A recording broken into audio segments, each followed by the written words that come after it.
Welcome back, ladies and gentlemen. I am Chase, back with my co-host Christian, and we are your RM Fantasy SXperts here for round 2 of Monster Energy Supercross and Fantasy SX, going into Houston.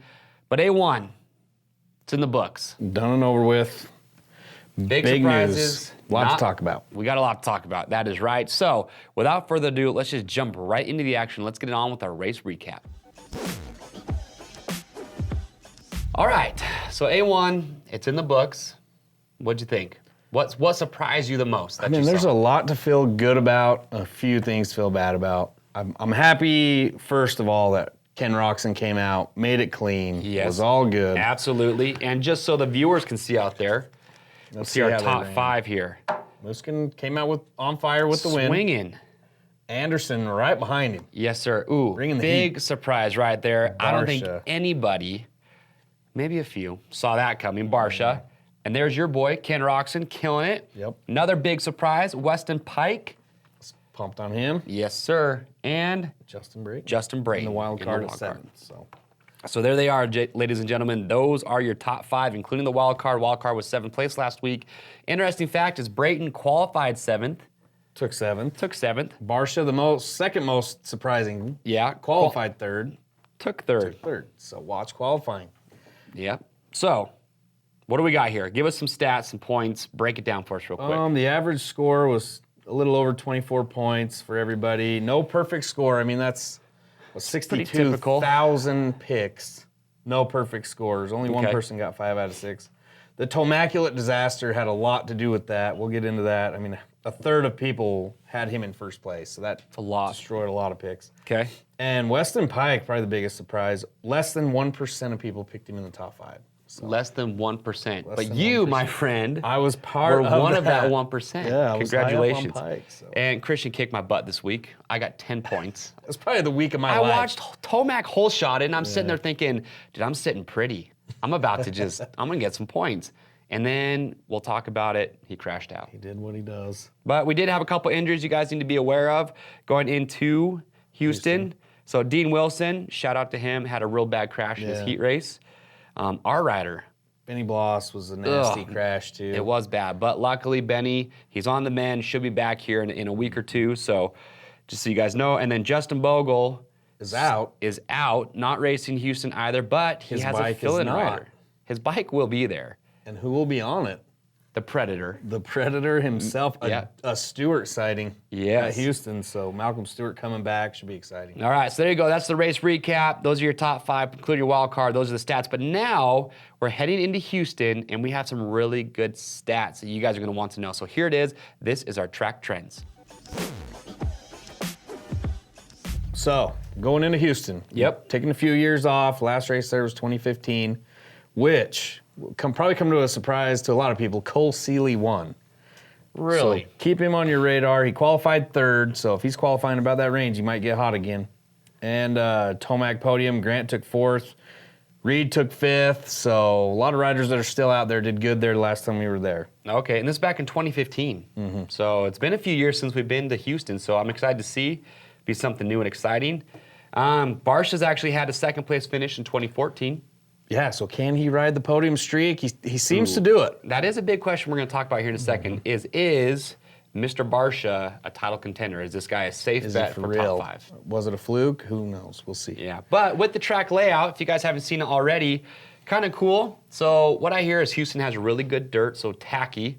The track holds up well, but it's going to be really good dirt. Yeah. But 580-degree bull turns. That's what I noticed first off. I mean, it looks like just a fast track. A lot of lanes, all 180 turns. Really good passing, so hopefully it makes for some really good racing. And also, we have a sand section. Didn't look that exciting. It's on a straightaway, which I wasn't a big fan of. It's not even in a turn, so I really don't see how the sand section could be a factor. Some guys always go down in the sand section. It always happens. I'm sure it'll be somewhat of a factor. Yeah. We'll see, though. And then whoop section, and I would actually put some of the better whoop riders in here. Now, the reason I say that is because you've got a long straightaway going into the whoops, so it gives for a lot of entrance speed. So I feel like the guys that can just pin it to win it, that are just put their fears aside and just go through it, this could be a really good track for guys that are just really good in the whoops. I agree. So... But there it is. That is the track trend, okay? Houston, like we said, good dirt, cool layout, lots of bowl turns, so make for some good racing. But next up, we got a lot to talk about. Let's get in the points battle. Let's do it.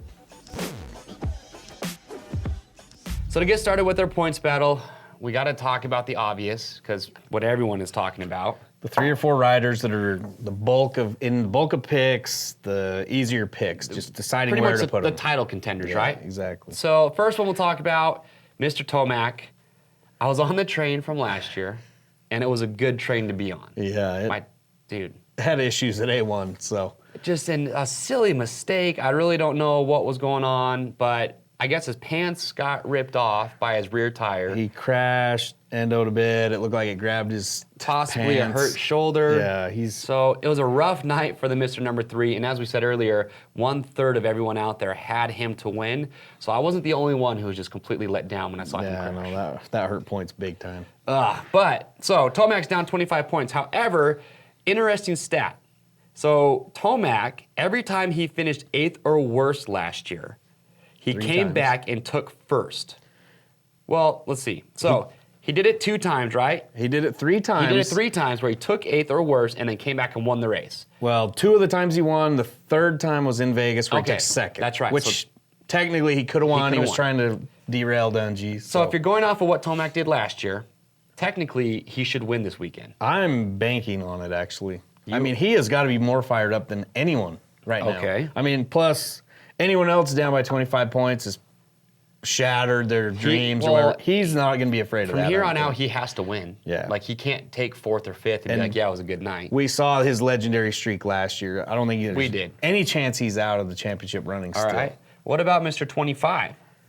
Muskin. Yeah. Comes out. I picked him for first. I kind of worried about it there at the end, but he comes out, leads 14 laps, and then wins the race. So he was just the most consistent. Clean. We looked at all the lap times. He wasn't blazingly fast. He wasn't putting down a second on anyone else. It was just consistent, made 0 mistakes, and the guy rode to a victory. So congrats to Mr. Muscan. But we also got to remember that Muscan podiumed the first three opening rounds last year. The thing to watch with him is if he doesn't qualify in the top 5, if he's qualified 6th or worse, he hasn't made the top 5, and he only did that a couple times last year. So Muscan's a guy that, if he's not feeling it in practice, that might translate over to the main event. We'll see how he handles those whoops. Okay, and now, I wouldn't say a big shocker, but I don't know how many people saw Mr. Anderson coming in 2nd place. Blazing into 2nd place. Blazing. The dude looked good. I mean, he should be top, no worse than 4th in your picks, I think. So. Yeah, and he was top 5 out of 7, or made the top 5, 7 out of 8 West Coast rounds last year. Yeah, so he's a lock in there. I learned my lesson the hard way. Okay, I'll admit it. I don't think you can not put Jason Anderson in your top 5. No, I agree. The guy just has the speed. He's confident. Got to do it. Last year, on average, he finished 1 spot better than where he qualified on the West. So watch where he qualifies. He's probably going to do about 1 spot better. Now, Roxon like a hurricane. Roxon like a hurricane. 4th place. Your fastest qualifier. Okay, any doubts about this guy's elbow or his wrist, gone. Throw them away. It's no longer a question. People don't need to ask about that anymore. The next question is, when do you guys think Roxon's going to land on the top of the box?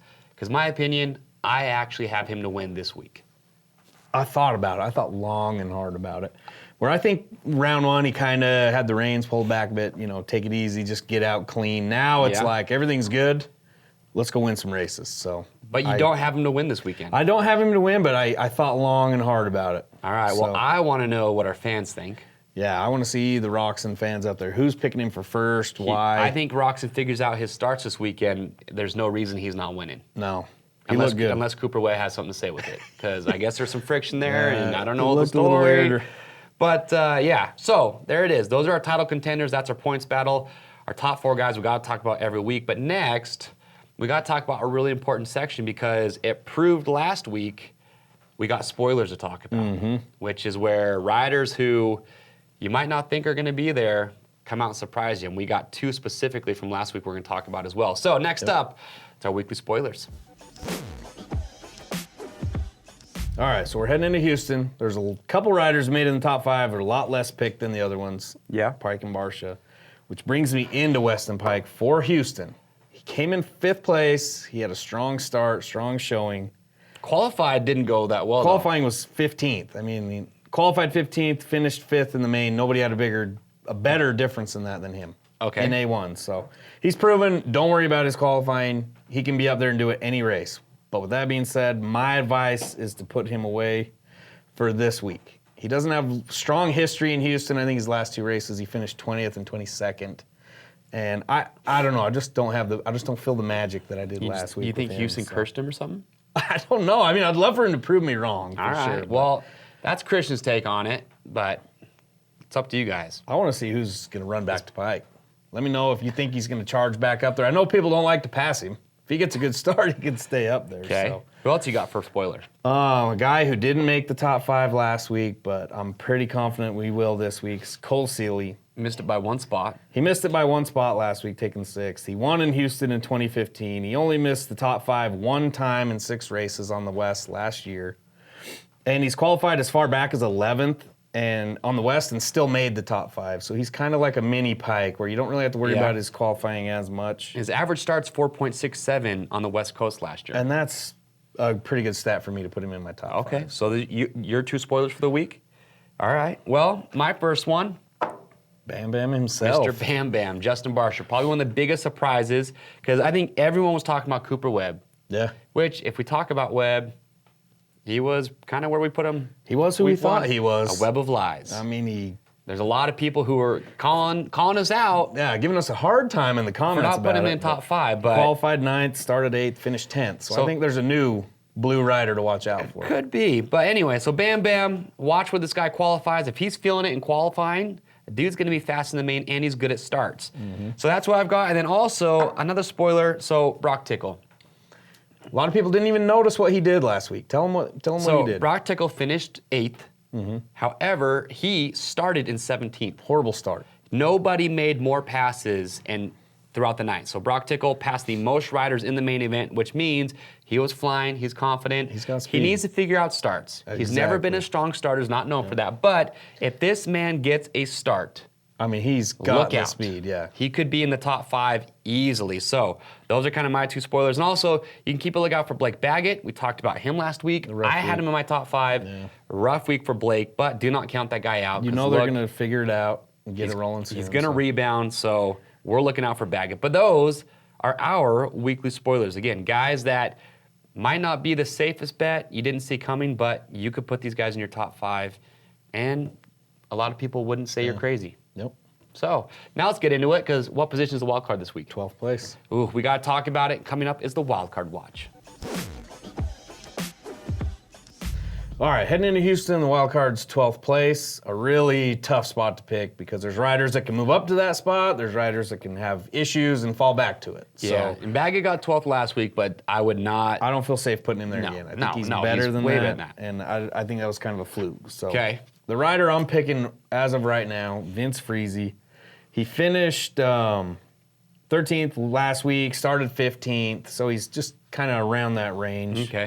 He hasn't freeze rate anybody yet. No, I mean, that can happen at any time. So we'll see when that happens. But another rider, maybe Jeremy Martin. Last minute, I thought about him. He lost.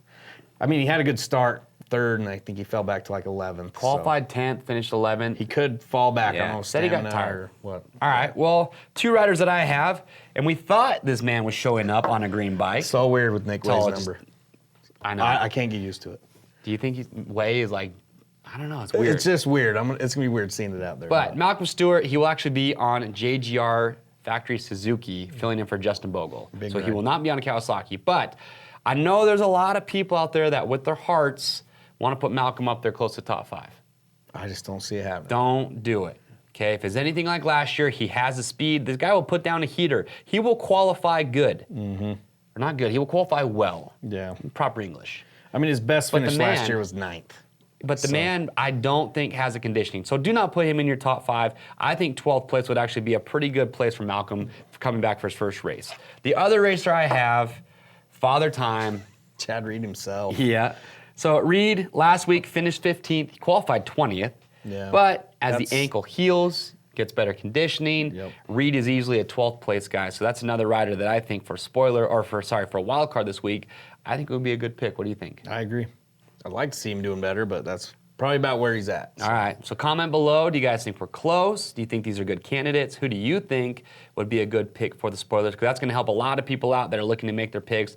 Comment below. Who do you think would be a spoiler? And also, just give us your reasoning why. But next up, we have a really important part of our show. It plays a big part in our picks. So He did it last week, and he's going to do it again. We're calling this segment Between the Berms with Mr. Adam ENTICKNAP, the 7 Deuce Deuce. So let's get him on the phone.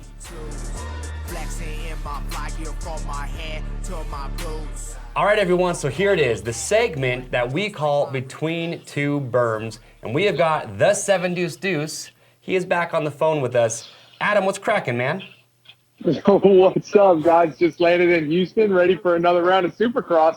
Atta boy. Hey, first of all, congratulations on going straight to the main last week. Thank you so much, boys. It's been a lot of hard work this offseason, and, I'm really happy to see it unfold at the first round. It's going to be a tough season, but I know I got the tools to do it. I know I have a little bit of new spark and aggression going into those heat races, and I'm ready to take on a season. There you go. Hey, so give us your thoughts on Anaheim 1, Adam. What do you think? Barsha surprised us? Definitely a little bit of a surprise. I think one of the bigger surprises was probably Barsha for me, just seeing him do so well and riding so good on that Yamaha. I definitely felt like that was the old Barsha that we've seen in the past, and I think he's going to be somebody that is going to take some names this season. Another thing is how good the dirt was at Anaheim. It's uncharacteristic for that place. It was the track was absolutely amazing. And other than that, I kind of suspected everybody else to kind of be in that top 5 range. But I'm looking forward to seeing what goes on at Houston. All right. And now, speaking of Houston, have you seen the track map?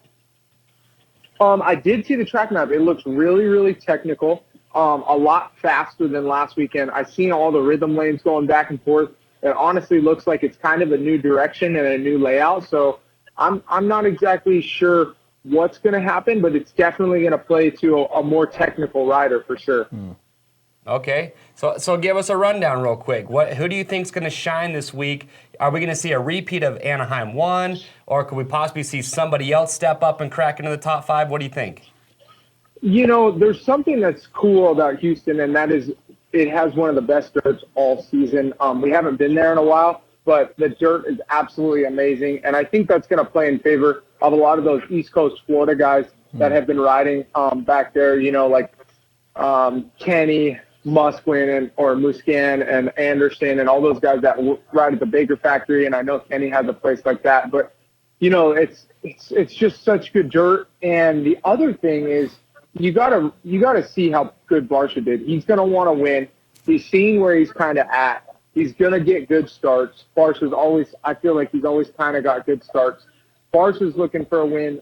The guy that I would say watch out for this weekend is Anderson. I think if he wants to be in the championship, he's gonna have to prove to himself that he can get a win.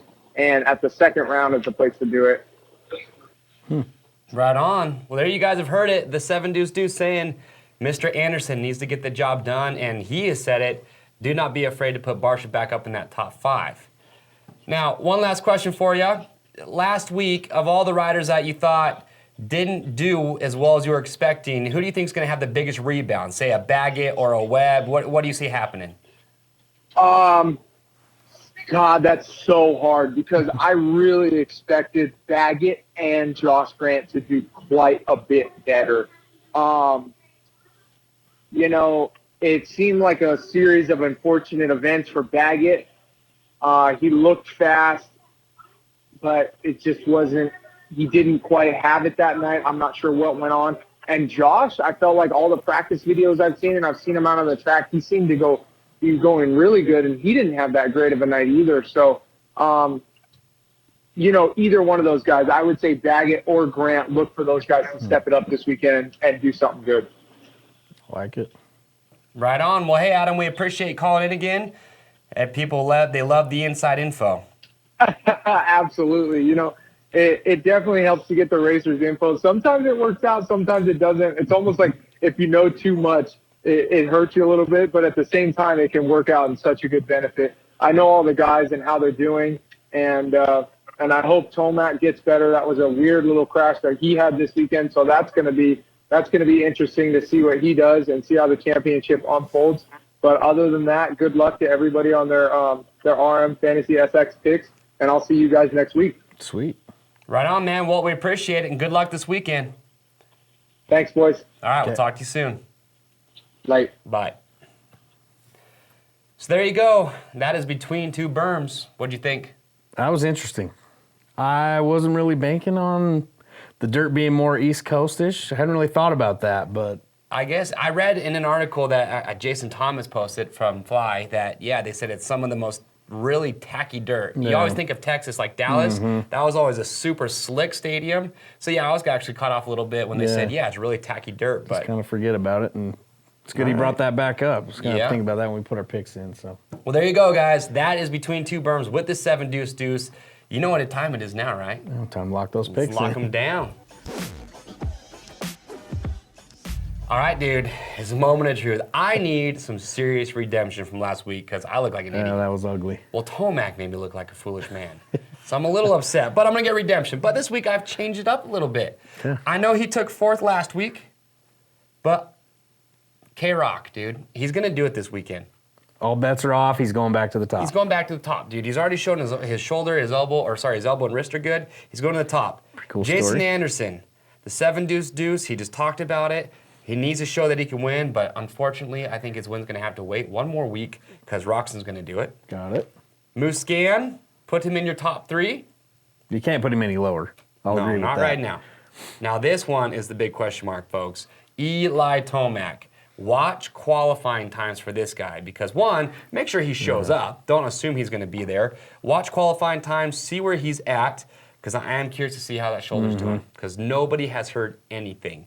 And in 5th place, I know he's not going to let me down this week, Cole Seeley. He was right there at 6th place last week. And for me, personally, he's been a more consistent starter than Pike has over the years. That's why I have him at a Pike. And for my wild card, I've got Father Time.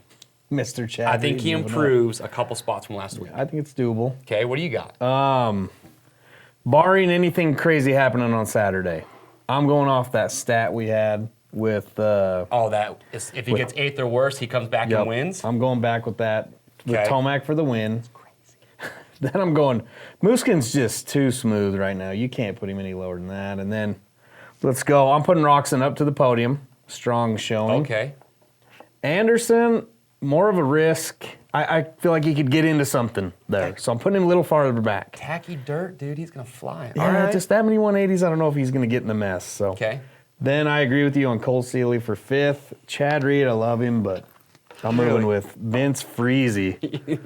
I mean, there could be carnage here, and he might move up more spots than we've seen him do before. So. I'm actually curious to see how he does next week. But he didn't get good starts. No. First time in a while I haven't seen Freeze get like a top 3 start in a heat or in a main event. Yeah, he'll fix that. So. All right. Well, there you guys go. Those are my picks. Those are Christian's picks. We have locked them in. But make sure to watch qualifying times. And remember, you guys can join our group and play if you want. See how we're doing. And also join because it's 7 Deuce Deuce. He also has a group that you can join and play as well. Well, there we go. They're locked in. Now it's time. Time to look at those prizes. Let's look at them. All right, heading into Houston round 2. The prizes are just as good as ever. We're going to start out with first prize, 2 sets of Pirelli MX32 mid to hard tires. Okay. And the Cherubies Spending Spree, a Bell Moto 9 MIPS helmet, Ooh, Sycra's in on it. Sycra, Pro Honda, RevArc, Mobius, EBS, Dirt Tricks, Motul, and of course 90 Rocky Mountain gift cards. Ooh. So you got 100 chances to win this week alone. You guys have heard it. So there you go. So make sure, get signed up, start playing today. Even if you missed last week, not a big deal. It is free. Go to RMFantasySX.com, create your account, make your top 5 picks, the wild card. Join our group if you want. You can join 7 Deuce Deuce's group, talk smack, and also put your top 5 picks in your wild card below. Do you guys think we're close? What do you guys think? We both have Marsha out. Let's see if you think we're crazy or who's putting him in there still. Oh, man, it's hard. But anyway, you guys have seen it. Now get up, sign up. It is free. Absolute blast. I am Chase. I'm Christian. We'll see you next week.